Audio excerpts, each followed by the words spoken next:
একটা প্রশ্ন করি, আপনি কি চান আপনার সন্তান সুস্থ, বুদ্ধিমান এবং সুখী মানুষ হিসাবে বড় হোক? নিশ্চয়ই চান।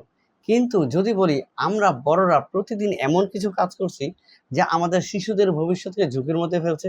সবচেয়ে ভয়ঙ্কর বিষয় কি জানেন? আমরা অনেকে সেটা বুঝতেই পারছি না। আজ বিশ্ব পরিবেশ দিবসে আমরা কথা বলবো আমাদের আজকের পরিবেশগত ভুলগুলো কিভাবে আগামী দিনের শিশুদের জীবনে প্রভাব ফেলছে সেটা নিয়ে। আজকের শিশুরা এমন এক পৃথিবীতে বড় হচ্ছে যেখানে বাতাস আগের চেয়ে বেশি দূষিত, তাপমাত্রা আগের চেয়ে বেশি, খেলার মাঠ কমে যাচ্ছে, গাছ কমে যাচ্ছে, প্লাস্টিক বাড়ছে। আর এসবের প্রভাব সবচেয়ে বেশি পড়ছে শিশুদের উপর, কারণ তাদের শরীর ও রোগ প্রতিরোধ ক্ষমতা এখনো বিকাশমান। একটু কল্পনা করুন, 20 বছর পর আপনার সন্তান যখন বড় হবে, তখন সে কি খোলা মাঠে খেলতে পারবে, গাছের ছায়ায় বসতে পারবে, নাকি বিশুদ্ধ বাতাস তখন বিলাসিত হয়ে যাবে?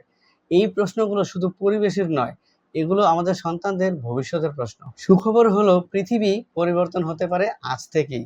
আমরা শিশুদের শেখাতে পারি ময়লা ডাস্টবিনে ফেলতে, অপ্রয়োজনীয় প্লাস্টিক ব্যবহার কমাতে, পানি অপচয় না করতে, গাছকে ভালোবাসতে, প্রকৃতির প্রতি দায়িত্বশীল হতে। আজ বিশ্ব পরিবেশ দিবসে একটি প্রতিজ্ঞা করি আমরা সবাই, আমরা শুধু সন্তানদের জন্য অর্থ বা সম্পদ রেখে যাব না, তাদের জন্য আমরা একটি বাসযোগ্য পৃথিবী রেখে যাব। কারণ আজকের পরিবেশই আগামী দিনের শিশুর ভবিষ্যৎ।